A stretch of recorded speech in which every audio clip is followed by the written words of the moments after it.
Welcome to The Difference, the podcast. I'm Matt Stevenson-Dodd. And I'm Helen Gregg.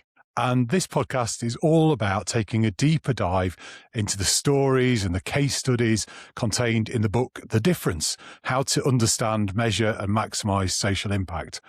And we wanted to get behind each of the case studies, meet the people involved and find out more about how these amazing organisations set out to understand, measure and maximise the difference that they wanted to make in the world. And I should say, The Difference is available to order in all good bookshops. So I am delighted to welcome our guest today, someone who I've personally known for a very long time and someone I hugely admire as a leader and a friend, Frank Fletcher. Welcome. Hi, Matt. Hi, Helen. Hi. So, Frank, can you remember when we first met? So I was desperately thinking about this the other day. I can't remember when we first met. It must have been at a PPL event.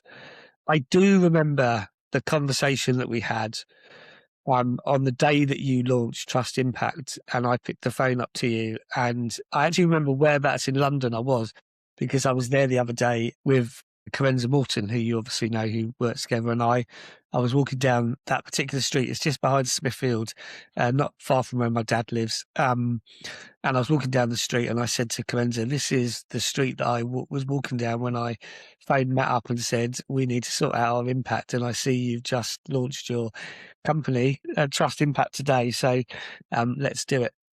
So yes, I don't remember where we first met there. Do you? I think you're right. I think it was a PPL thing because I was chief executive at Street League and you were obviously at Ellen MacArthur, and we were both in the sports trust, weren't we? For people who don't know, PPL is the wonderful People's Postcode Lottery, who are just the most fantastic funder.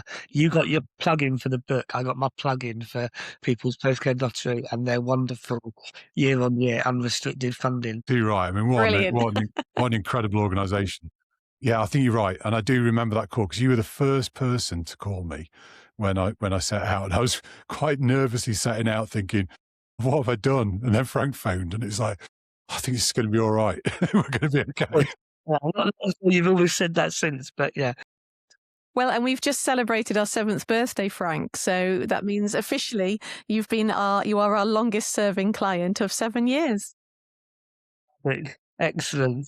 And that's why it's so good to include you in the book, Frank, because, you know, the story, the work that we did together, I think is really important. And, you know, it's the first chapter in the book. It's the opening bit. To me, it's probably some of the most fundamental things about what I write about in the book. And we'll get into that in a moment. To get us started, we wanted to just ask you for 2 truths and a lie. Now, the purpose of this is that during the podcast, Matt and I are going to try and work out which of those that you've told us is the lie, which are the truths. And at the end of the podcast, we are going to take our guesses and you can impress us with the things that you have done. Is that okay? And have you got 2 truths and a lie that you can tell us? So my first 2 truths and a lie is that I have spent more nights sleeping on boats than in hotels in the past 5 years. The second is that my real first name is Francis. And my last is that I got my first opportunity to go sailing thanks to Ken Livingstone. The Ken Livingstone. Ken Livingstone. And for your younger listeners, viewers, Ken Livingstone was the Mayor of London long before Sadiq in the days of the GLC. Wow. He's slightly left of Corbyn, just to give a bit more background. He gave me my first opportunity to go sailing. He might be insulted about that. I'm really sorry if he is. I think this is going to be really hard, Frank. I can actually believe all of those. Well, there you go. Yes. I take games like 2 truths and a lie very seriously. Yeah, I can see that. The competitive spirit's coming out here. Obviously, I'm prepared to have a wager, Matt and Helen, and that's, you know. Yeah, of course you would. Yeah. I bet.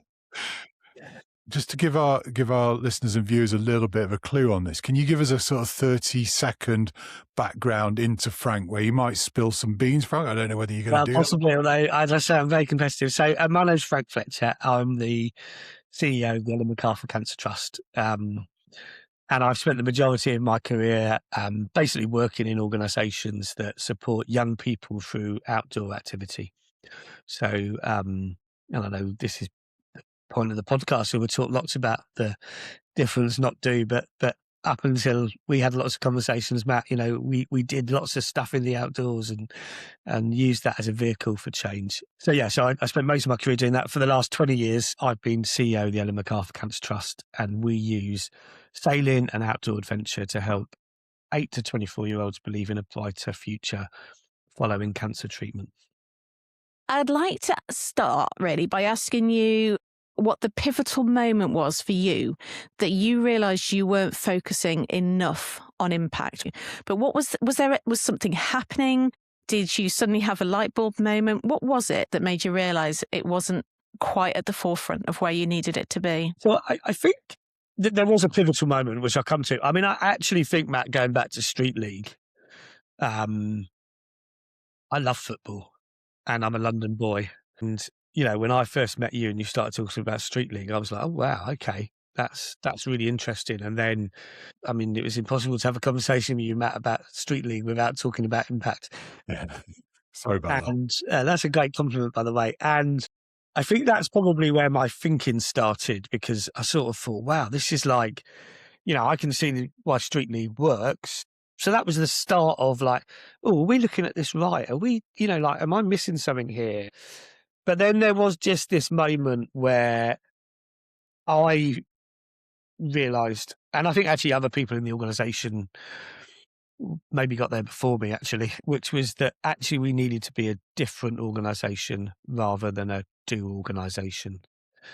And I think that it's taken a long time, and I'm not sure we're there. And when we come on to chat later, I think that will come out. But, we had spent years collecting vanity metrics. So I'll give you our best vanity metric. So what we did is we had a strap line said, Ellen MacArthur Cancer Trust, rebuilding young people's confidence. And we had that on clothing, we had that on walls, we had that on sails of boats, we had that plastered everywhere. And, we're a really nice organisation and we do a good thing. And, we've got lots of nice people in the organisation. So we'd bring young people in and we'd spend 4 days with them and they'd be surrounded by logos, walls, sails, boats that said rebuilding young people's confidence. And then what we do after 4 days, Matt, is we go to them and say, on a scale of 1 to 10, have we helped you to rebuild your confidence? And what, surprise, surprise, they all said, yeah, you've helped rebuild my confidence, because they loved us and they liked us. They'd had a really good 4 days. And that for me was probably our biggest vanity metric, which was like, actually, we spend 4 days telling you we're going to rebuild your confidence in quite subliminal ways. And then we're going to ask you at the end of the 4 days if we rebuilt your confidence. And then we're going to go around and say 98% of young people who come sailing with the Ellen MacArthur Cancer Trust rebuild their confidence. And so I sort of had that light bulb moment of actually it's about difference. So look, we were delivering and we still are delivering inspirational trips for young people. But we didn't understand at the point that we started this thinking about how to measure that in a meaningful, evidenced way. It's about the difference that you make. Yeah. So that was probably, that was our pivotal moment. I mean, that's a full 360, 180 turn, isn't it, really? To go to actually, that's not what we need to do. We don't need to do that, actually. We can just measure it in a different way rather than feeling like we're doing something that isn't necessarily giving the young people the autonomy and voice to really respond to what is actually happening on these trips. Yeah, and absolutely. And I always think we weren't doing it deliberately. We just didn't know, it wasn't like we set out to go, well, if we, Of course. Well, I don't know. I mean, some organisations might do that, but we certainly weren't. It was just we didn't know how to do it differently. Yeah. So we suddenly realised that we can measure this. So it wasn't deliberate. It wasn't that we wanted to collect information that, wasn't evidenced and wasn't robust. It wasn't that. It was just that we didn't. I mean, I'll be really honest, and impact has come so far in the last 8-9 years. I mean, Matt, I think it's easy to forget how groundbreaking what you did what you and the team at Trust Impact did, how groundbreaking that was. Because people didn't talk about impact in that way. And people didn't, certainly in the charity world, I'm sure they did in other parts of the world, but certainly in the charity world, I think it's easy to forget how far we've come. It is a brave move that you took as well, because you don't really have to do it in a lot of ways. Those stories that you're able to tell about all these people who came and their confidence was built, a lot of the time that's enough for organizations to raise money to do the things that they need to do. And it takes a braver leader to go, actually, that is enough, but we are not doing everything we want to do for our young people, and we're not sure that we're doing everything we want to do for the young people, for the purpose, for the cause of what we're trying to do. I think that's the brave move. Yeah, and that wasn't just me that was brave. That was the board of trustees that were brave. That was the rest of the team that was brave. And we've never seen. Yeah, actually, probably one of my disappointments is that quite often impact and fundraising get sewn together, and I'm not entirely sure that's always the best partnership. I don't want to say that it isn't important, because it is, but actually our drive to measure in an academically rigorous, evidence way our impact was actually about improving what we do rather than trying to raise more funds. And I would say for the vast majority of our funders, actually they're far more interested in the meeting young people, the stories, the understanding than actually and obviously we have some funders who are really interested in our impact data, and that's great. But actually, for some of our funders, that's not the driver. And I think, you mentioned there the bravery. We had conversations as a board where, we sort of ended up in a place where we said, well, look, we'll measure this, and if it shows that we're making absolutely no difference at all, or even worse, it shows that we're having a negative effect. Because actually what we do is we bring young people together who've come through cancer treatment. And, there are some long-term effects of cancer treatment. Survival, infertility, long-term health effects, risk of relapse, et cetera, et cetera. So actually, we weren't, one of the things that didn't come out, thankfully, is that actually we might have got to that evidence data that said, well, actually, when you bring young people together and they realise actually all of these things that actually they are going to face in the next 10, 20, 30 years. Maybe this actually be negative for them. And obviously we didn't see that. Let's be really clear. But actually, where we got to with the board and with the team and was actually, well, look, if we're doing something that's making no effect at all, or even worse, we're having a negative effect, then we need to go and do something else. And that, that was quite an interesting conversation that got us to there, if I'm honest. But that was a really important conversation, which is that you want to know that what you're doing is having a positive impact. Yeah. And you want to be able to evidence that and not just go and ask somebody at the end of the week, have we helped you rebuild your confidence? It's that sense of wouldn't you want to know, isn't it? Absolutely. Actually. Yeah, absolutely. Yeah. So Frank, what was the hardest part then of the impact journey for you? Because obviously we didn't find out that we weren't having the effect that we wanted, which is always a relief. But obviously that journey from January 2019 to now, we've worked alongside your team and there's been lots of developments and so on. What was the hardest part for you and the organisation throughout that process? I think it's worth mentioning that 3 months into this process, that little thing called COVID came along and knocked on the door of that. So I think we did one in-person session. And then I think the rest of all of our impact work was done during COVID by Zoom, which I actually have to say, Matt, this is in danger of becoming a bit of a love-in, so apologies. But it's a great credit to you because actually, you just launched, you'd launched a couple of years before, but, you were getting busy. We'd come on board and said, right, we're going to do this. And we did a great day all together in Cowes. And then I think, 3 weeks later, we were all in lockdown and it's like, well, we've got to keep this going. That's obviously very specific to that time. Look, I think it's the hardest bit was not the technical side. The hardest bit is cultural. And obviously we had some technical challenges and, which actually have always been overcome. I think we, like a lot of charities, we were focused on activities, numbers, logistics. That's how charities work. We took this many young people on trips this year. We did this. We had this number of. Do you know what I mean? And you have all those statistics that your organisation is really comfortable with. And by the way, we have not got past all of these at the moment. I'm going to talk about a couple of things that I know we're still working on. But I think that cultural shift to a mindset where impact drives strategy really means challenging those old habits. So actually, rather than going to your board and saying, we're going to increase our beneficiaries by X, or we're going to do this, this, this, and this, actually, you're going to your board and saying, and your team and your wider stakeholders and saying, we're going to have this impact. That's quite a big shift. And then, and the things that I'd put underneath that, so that letting go of comfortable but shallow metrics. And we still use them, by the way. I mean, I'd love to say that we don't, all those shallow, comfortable metrics we had, we've stopped using them all, never mentioned them. Organisation is perfect. Absolutely not. We still talk about some of those comfortable metrics, but we talk about them slightly less, and we talk about impact as well. Being curious and being happy that when you're being curious that you don't necessarily have all the answers.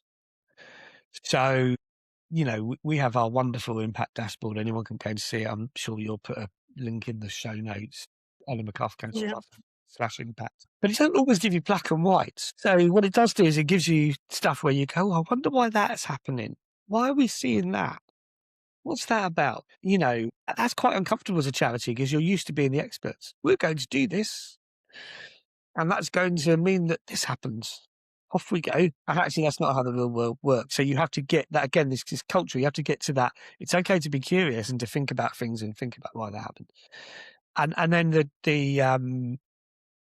the other two hardest parts, I think helping staff feel safe when the data said we needed change. So it didn't actually happen as it turns out, but we have two bases that deliver very similar programs. One of the fears in the organisation was it would suddenly show that one of our bases in, we have a base up in Scotland, we have a base on the Isle of Wight.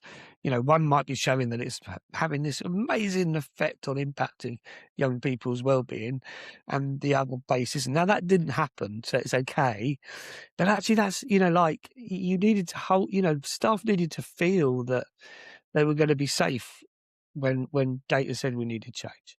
And then, and we still haven't done this, but because you start by looking at data and the well-being measure, we have lost, and we've still lost a bit of that qualitative data. And that was hard for us, was to basically concentrate on, right, we're going to do this, the well-being scale, and we're going to use that to measure well-being. But because you're putting all of your effort into that, you stop collecting the sort of qualitative data that you need. I think the last thing is recognizing that impact was the work. It's not something you squeezed into the final 5 minutes of a board meeting. And I can't tell you how many phone calls I've had from people who said, look at your impact dashboard. I'd really like to do that. Can you put me in contact with the IT guys that made that happen? Like, it's not about the IT. Like, you can talk to Matt and Trust Impact, and you can talk to the team about impact. But the flashy techie bit that everyone gets carried away with. I mean, it's lovely, Matt. I'm not being rude about Ellen, I promise. Fantastic. But people become obsessed with that's the bit. I could just do that bit. And actually, that's not what it is. It's about making sure that difference not do and impact is the work, not something you add on at the end. We see this all the time, Frank, in a lot of our, Helen's nodding as well. A lot of our clients will come to us first off and say, I really like that dashboard. Can we have the dashboard? And then you have to sort of say, well, look at Ellen MacArthur, right? They spent a lot of time thinking about what it is, the difference that they're trying to make in the world, and how would they measure that without overcomplicating it and without trying to tell too many stories. And that transformation for Ellen MacArthur was quite big. And that's, I think, what you've alluded to, Frank, that change is quite big, and it is quite daunting for staff to potentially see those things in front of them. So you brought up the dashboard, which was, it's almost like the cherry on top of the icing on top of the cake, isn't it? It's the last little bit. But I just wondered if you could reflect on, now you've lived with the dashboard for, I don't know, what was it, about 3 or 4 years now, just your sort of reflections, because it is a very honest and live account of the change that is being made or is not made by the trust. You know, again, huge admiration for your ability to take that step and do that. But I just wondered if you could sort of reflect on how that's been. Yeah, so I think you're right. I think the danger is that's just the bit that everyone concentrates on, and I'm sure we'll talk through the impact journey that we had and all the stages we went through. I mean, I love the dashboard, and I go look all the time. I think I probably drive the team slightly mad. Oh, look, we've obviously had a few more surveys back because I can see a change in 1%. Sorry, everyone. You do become slightly obsessed with it. But I think it is great because it's there and it's open. And, you know, Matt, sometimes it doesn't show you what you want it to show.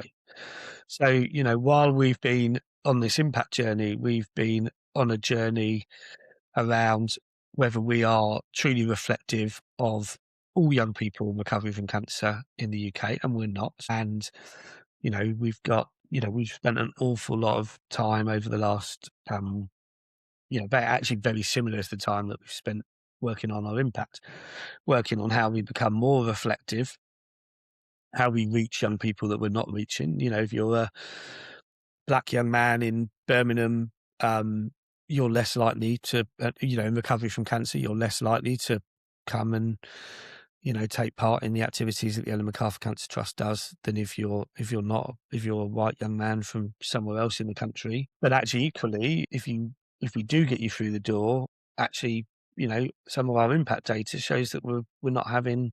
Now, some of that we don't have a big enough. You know, we'll get into data sets, Matt, and you'll get excited and talk lots. But so some of it is about being curious and thinking about things. But, you know, so some of our data, you know, isn't great. And some of our data makes us go, oh, we need to be doing that better as an organisation. So, I mean, I felt, and we talked a lot about it from the beginning, Matt. I think if you're going to have data like we have, you've got to be completely transparent. So people can go and see the good stuff. And equally, if they do a bit of digging around, they can see some stuff that we've already noticed that we know we need to do better. And it's really interesting because I talk to people and they say, oh, yeah, but, you know, and I literally explain to them that we do not touch the data. Like literally, I mean, you obviously know how it works because you guys designed it, but literally that sits within our website. We have no control at all. You know, it literally pushes from your very clever systems that you can probably describe better than me, or both of you can describe better than me, onto our website. So we can't change anything. We can't take anything down. We can't hide anything. We can't adjust anything. And I say that to people and they like, look at me like, what do you mean? It's like, oh no, it's completely open, transparent. What you see is completely unedited. That's it. And I think if you're going to do this, that was the only way to ever do it. If you can't, otherwise you're just presenting what you want to present. And we never wanted to do that. We wanted to present what was there. And I think what's really interesting is that what you're describing is probably just puts you further ahead than an awful lot of charities, because you actually know now where your gaps are. The number of people we've worked with who have started with, look, we know we're doing a good job. We know that this is okay. And we just need to be able to prove it from a data perspective, who are then at the end, towards the middle or end of the journey, have then started going, hang on a sec, we never knew this. We did not know that we were not serving these communities. We were actually not achieving this outcome. And I think there's an element of the journey that everyone's on now in impact certainly in the charity sector, about the need to really understand your data. And the charity SORP, obviously, that came in 1st of January 2026 is pushing towards that. How's that affected the team, sort of that awareness? Has it been more of a positive in that it's focused the work, or has it had a slightly damaging effect initially, which has taken a while to recover from? How's it worked? So I think you're right, Helen, that getting honest about what we didn't know was the first stage of our impact journey. So actually admitting that we didn't have the right data to understand whether our support was actually doing all of the things, making the difference that we wanted to make, was the first stage. This is not a podcast about COVID, so I dread going back to COVID. I don't know why I've suddenly gone down this road map. It wasn't even in my notes. But I think that part of the reason that it worked for us without the challenges that you've described is because it happened to be in a period of history, particularly at the Ellen MacArthur Cancer Trust, but I imagine in lots of other organisations and lots of other places in the world, where we were having to be really honest with people. So actually, it was at a time where we were being very open and honest and transparent. This is where we are. We don't actually know what's going to happen next week. Not even sure that the people in charge of our government know what's going to happen tomorrow. So actually, let's all get comfortable with the fact that we also don't know. So I think, and I've never actually thought about it until you asked that question in that way, Helen. I think that we were very lucky at when we did this. But actually, by the time people really started looking at it, they were comfortable with the fact that we were just being honest. I mean, I do remember, Matt, we were talking about memories earlier. I do remember when you sent me the first data, and I was in a hotel room I can't even remember where I was, but I was in a Premier Inn, my hotel of choice. I hope we get a bit of advertising for that. A hotel room, not a boat, just so we're really clear. Yeah, clear. But I spent lots of time on boats as well, Helen. But literally, I remember sitting there thinking, and I remember opening it and going, so am I allowed to swear? Is this a sweary podcast or not? Yeah, why not? Yeah. Shit, what if this actually says that we make no difference at all? And actually, you sounded happy, Matt, when you said you were sending it over, so I decided you didn't say that. But yeah, opening that up for the first time and then sharing that with the team and saying, look, here it is. So I do think you're right, Helen. I do think that honesty is hard. Being honest about what you don't know. And I think sometimes, and I think possibly charity chief execs sometimes feel they can't say, I don't know. And actually, we might be a better sector if more often we went, I don't know that. I have no idea, not a clue. And we were honest about what we didn't know. So, yeah, I hope that's answered your question. I think I may have gone off on a slight ramble. Apologies. No, I think that was such a great answer and a great question, Helen. Well done. I mean, I think the question for me latterly that's come out of the dashboard, Frank, is I think, and I like you, I look at it pretty much every day because I love it. I think it's so interesting. But I was looking at the sort of demographic considerations that are shown in the dashboard and just how each demographic experiences arise or not arise in their well-being over time. And I think there's a story, isn't there, that your staff noticed some of this happening and then wanted to sort of work on inclusion and other things. And I was just looking at the dashboard the other day, and the change, if you filter the data to 2025, the change is quite profound on that activity that you undertook to actually make a change because you saw it in real time. But I just wonder if you could reflect on that. Yeah, so I think you're right. We have seen a change. I mean, to be in the spirit of transparency and honesty, we still have a long way to go. But yeah, when in effect, what we've given is our team the tool to go and look themselves. So they don't have to wait to get a feedback report or an impact report or the senior leadership to come down from the hill with the stone of, the 10 impact, learnings this quarter.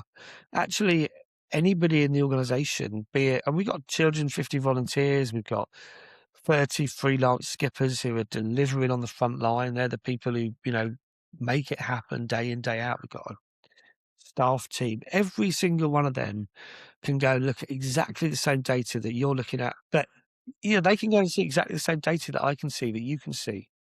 And then that completely empowers them, exactly as you described, Matt, to come and say, I've seen this. Like, I can see this. What can we do? You're entirely right. You're empowering the team to see everything live. There's no hoarding of information, or I'll just show them this little bit of information because that's the only bit of information I want them to see, or I'm going to look really clever because I've kept this back for me to talk about. Actually, everyone is there for everyone. If you want to go and see it, go and see it. Have you experienced any downside on that?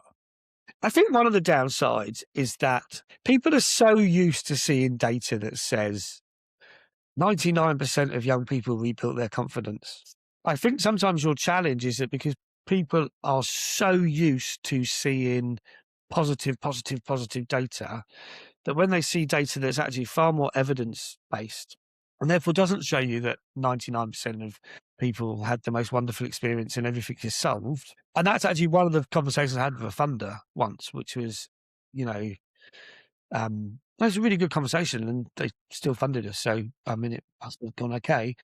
But, actually explaining to them that, no, that doesn't read like some other charities present their impact, because we've done this in a different way, and we've actually used the Warwick End Environmental Wellbeing Scale, and that's and again, so, and we, they're seeing live data that we're not presenting.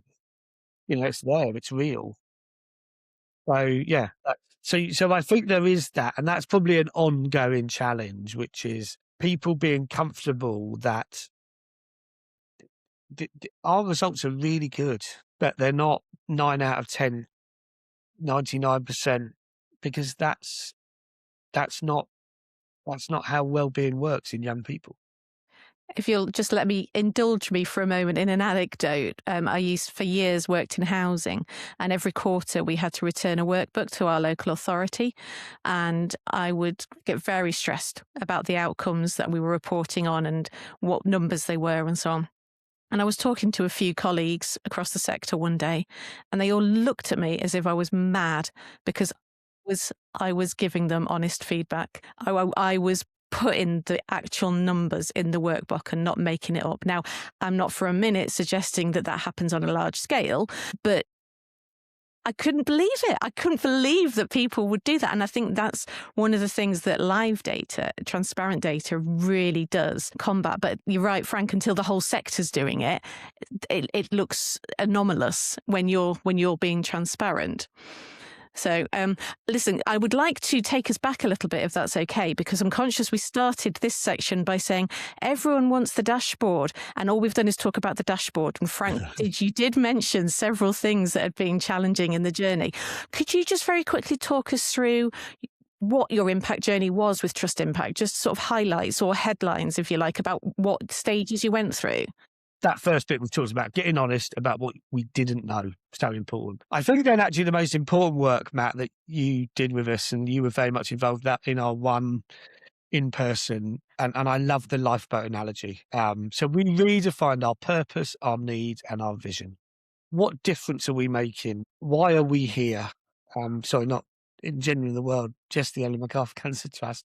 And you kept coming back to the lifeboat. Like, if you've only got 12 seats in the lifeboat, Frank, what 12 things are you putting in the lifeboat? What 10 things are you putting in the lifeboat?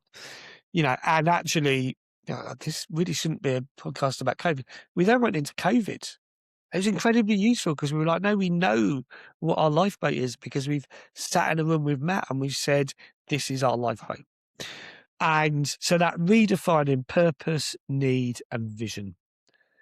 And that was really important. So that was for me, the second bit of that journey. I think, Frank, famously, you said to me when I said you can only have a small lifeboat, you said, I need a bigger one. I'm going to get more money, and I'm going to get a bigger lifeboat so we can do more. Yeah, and then I ended up in a world where you couldn't build a bigger lifeboat, because actually it wasn't possible. So you were really right. And then I think for us, settling on that, how we were going to measure. So actually, working out that what we wanted to measure was that well-being, was that previous piece of work, and then working out that actually we could use this academically robust measurement. We were no longer asking those vanity questions. We were using something that someone else had designed, that we had to use under license, we could only use in a certain way. And that for me was one of the eureka moments for me. It was like, okay, I get this now. Going from a do to difference made such a big difference. And that clarity then gave us clarity on other decisions we were making and other things we were doing. And then, I think my final thing really was that transparency earns trust. Yeah. So actually, anyone can go and look at that dashboard. Anyone can see it. And, we're completely open about that. And I think that for me, those are the journey. That's those sort of stages of the journey that we went through. So just going to the doing difference point, Frank. It was actually an offhand comment, I think, from you after we'd done the theory of change, and you were almost sort of remarking on sort of the process and saying, actually we've stopped talking about what we do now, and we've started talking about the difference. And when I was writing the book, I thought, what are the key things that I'd like to sort of put in this book? And that was the first thing that came to mind. I just thought, I remember that conversation with you, and I remember that change, because I thought it's such a nice way of describing the process that you really need to go through to start seeing things not as how we operationalize ourselves and how many things we run and how many activities all happen over here and everybody gets really excited and 95% of the board meetings are all about finance and nobody ever talks about what we're trying to change in the world, to that complete change of like we're putting impact at the heart of this, and lo and behold, we've now got a live dashboard that tells you whether we're doing this thing or not. And not just me as the CEO, but everybody involved, stakeholders, staff, people, young people, everybody can see it live. And that is such a transformation. That's why I wanted to put it up front in the book in chapter 1. And it was from that comment, that you made. Thank you. I would write my royalties later, Matt. You I will. was about to say, is Frank getting royalties for naming the book? Also, just you mentioned it there, Matt and Helen. Sorry to that. Coming back to that theory of change was so important. I still have that theory of change. I know we've updated it a couple of times since. It still sits behind my desk. I know, and we have updated it a few times since. But we completely looked at that new, and actually, that is doing that is so important. Getting that bit right is so important. Yeah, that makes me so happy. Thank you, Frank. Yeah, and a shout out to Hannah Woods, we should say as well, because Hannah works so closely with you on all of that. I mean, and John Leach as well along the way. John Leach and Hannah, massive respect to both of them. We should also mention Alex as well. Just incredible design again on the graphics. And sorted out technical issues that I didn't even understand. He's a boy genius, is Alex. I'll tell you. I was just going to say on the theories of change, Frank, there's so many that I've seen in my career that are just so complicated and so convoluted. And I think yours is always the one that I pull up as an example to say, this is how you can write a really clear theory of change from one end to the other. It doesn't try and overcomplicate things. It really focuses. And it ends with this lovely thing about we're helping young people believe in a brighter future. We've got this catalyst moment that is this sailing trip, that we can put something behind us and we can put something in front of us. And it's always so profound, I think, that seeing that on a page and the clarity that you got to with the team is really, really special. I'm resisting the temptation at this point, Matt, to say "so what," because I think you said "so what" to us so many times that we're like, I want to get this down.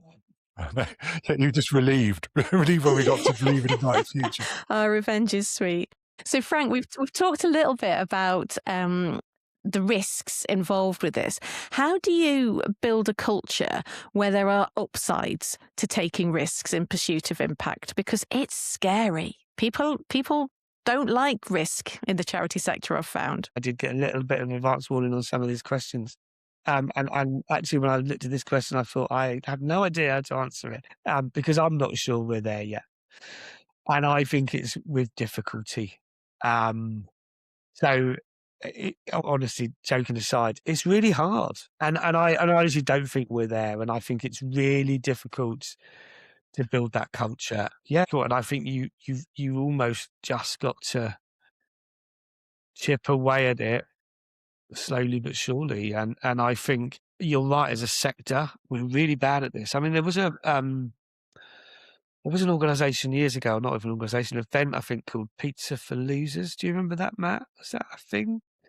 Where people came together from the charity sector and ate pizza and shared all the things that they'd got desperately wrong. It was brilliant. And I do think we're really bad as a sector of getting stuff wrong. But also we're bad because we're we're taught to be bad. Like the whole culture from our funders, from our boards, from our teams is what's that famous expression? No one ever got fired for employing IBM. That really dates me, I'm afraid. So for younger listeners and viewers, there was a big infrastructure IT company called IBM who, had 95% of the market, and they had this great, and it was an advertising campaign they ran.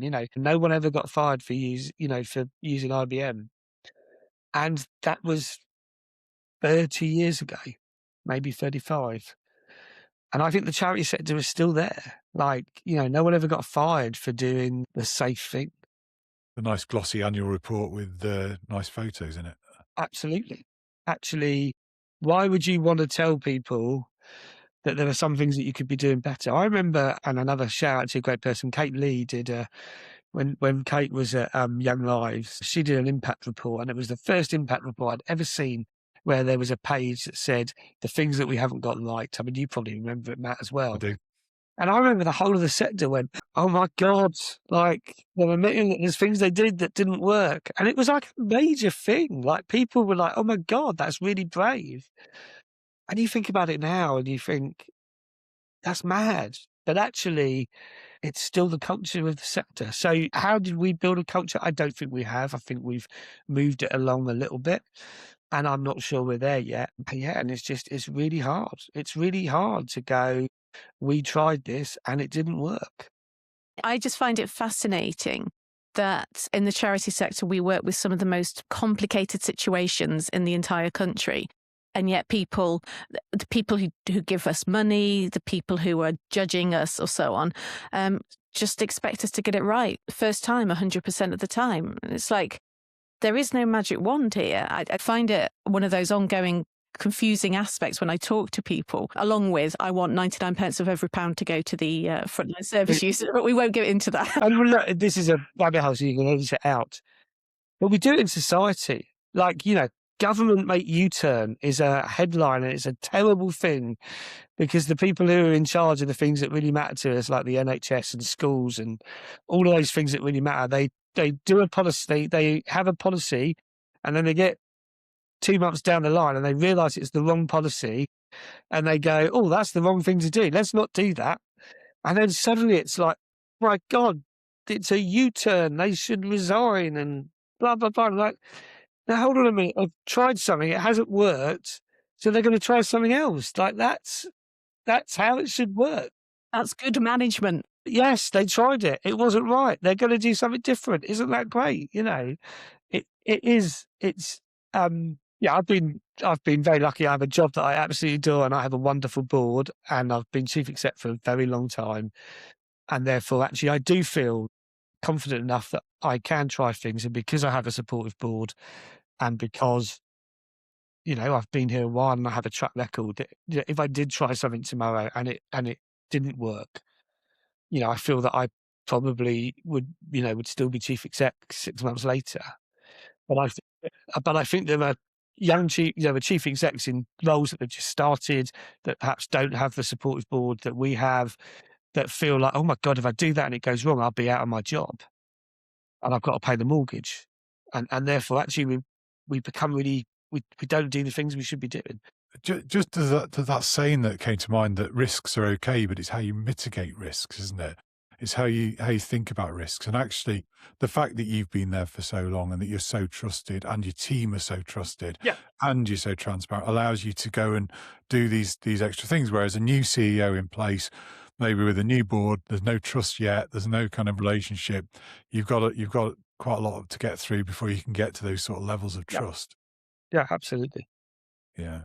I was also thinking we get some clients from the corporate sector particularly, or even sort of quite high profile public sector bodies, where they look at your dashboard and they think, there's no way I could do that, because we'll just be completely taken apart by the media or by, other stakeholders or people who don't like us or whatever.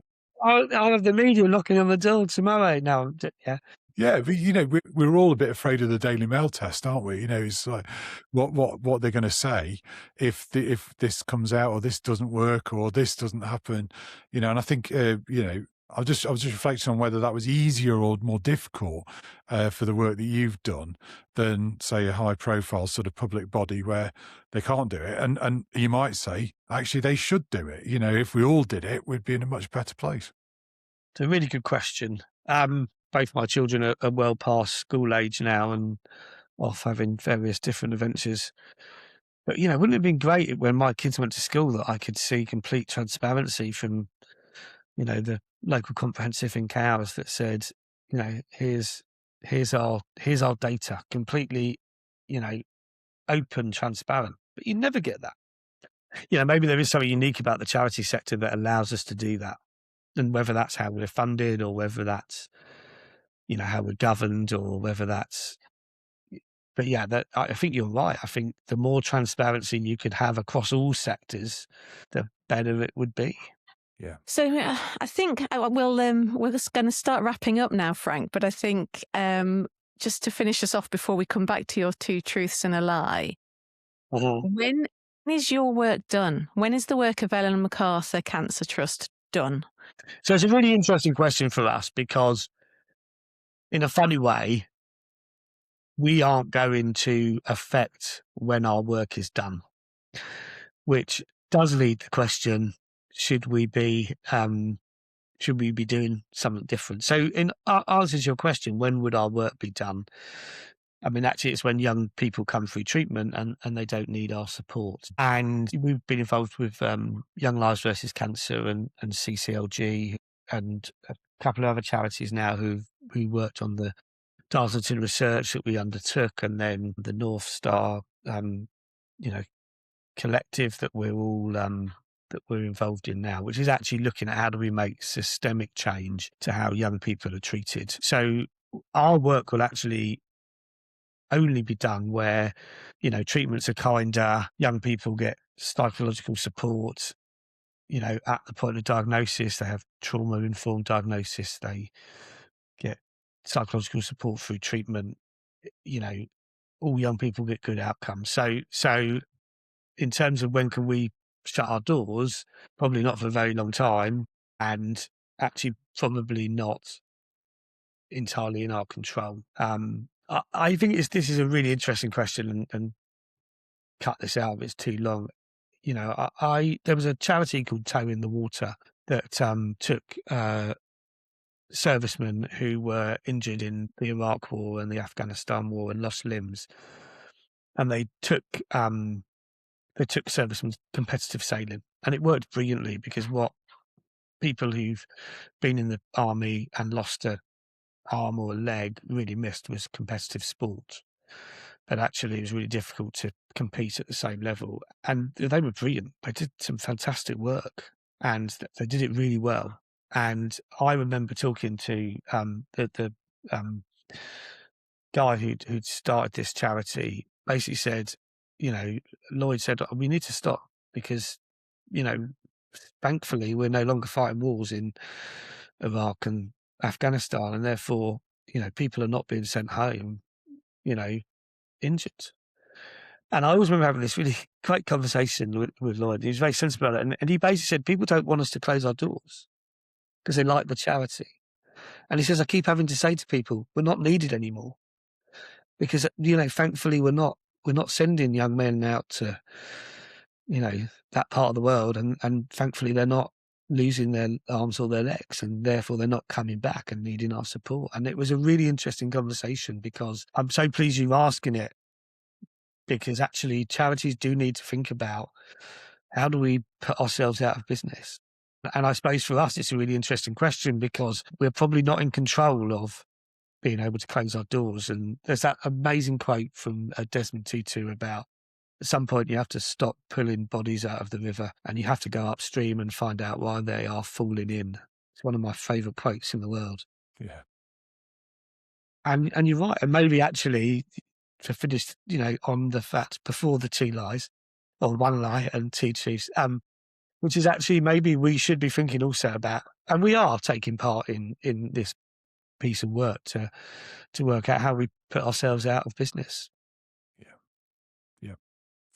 Thanks, Frank. I think that's such a good story, and I love the idea of looking up the river. I mean, it's just so important Yeah, all the time to lift your heads up and look at what's going on. And this comes back to doing difference again, really, doesn't it? You know, absolutely. Yeah. you get stuck in do, you stuck with your head down, and you don't see what's going on. So, so in conclusion, then let's go back to the start and let's have a think about these two truths and a lie. Helen, what's your take? So just to recap, we've got number one, I've spent more nights on boats than hotels in the last 5 years. The second one was my real first name is Francis. And the third one, I was given my first opportunity to sail via Ken Livingstone. So my guess, I think the lie is that your first name is Francis. Okay. Wow. So in reverse order, Frank, I can believe that Ken Livingstone gave you your first sailing trip. It's too random to not be true. Yep. I could also believe that your first name's Francis because it's the way you squirmed a little bit when Helen tried to get you on the spot in that one. That gave it away for me. I think the more nights on the boat than in hotels is close. I think it's one of those that's probably like within a few nights of each other. And I know how much you travel, right? I mean, I've seen you in all sorts of places, in all sorts of events. But then again, you must spend quite a bit of nights on a boat. So I'm going to say number one is the lie. So you're entirely right, Matt. I have definitely spent more nights travelling in hotels by a very long distance in boats. So yeah, my real name is Francis, but no one calls me Francis. My mum used to call me Francis, but yeah, no one calls me Francis now. And yeah, I went to school in Brockley in South London, and in those days there was the GLC and the Inner London Education Authority. And they stuck us on a bus and took us to Surrey Docks, which is now called Surrey Quays, and considerably posher, and stuck us in little dinghies and took us sailing on a Wednesday afternoon. So yeah, you got it right, Matt. With Ken. Yeah, well, not with Ken, but Ken was obviously running GLC and Ilia. I did meet Ken many years later and told him that story, and he wasn't very impressed. So Thank you so much, Frank. We've really, really enjoyed talking to you this afternoon. I've learned an awful lot more about what happened in COVID than I thought I might need to know. But also, we're not going to get away from it, are we? The effect COVID had, positive and negative. Really, really grateful for you spelling out that the dashboard, just having that pretty picture at the end, is only a tiny, tiny part of the impact journey. So thank you so much for doing that. And we're just really grateful for you for giving us your knowledge about how an impact journey operates within a charity such as yours, and being really honest about what some of those challenges are for you and the team. Thank you so much. Really enjoyed talking to you and hope to see you again soon. Yeah. Thanks, thank Frank. you, Helen, and thank you to you and Matt, and actually the whole team at Trust Impact. I know we talked about them a little bit in this podcast, but actually one of the real pleasures of the last 7 years, it doesn't feel that long, but the real pleasures of the last 7 years has been working with you guys on this. So thank you all so much. Yeah. Thanks, Frank. Thank you.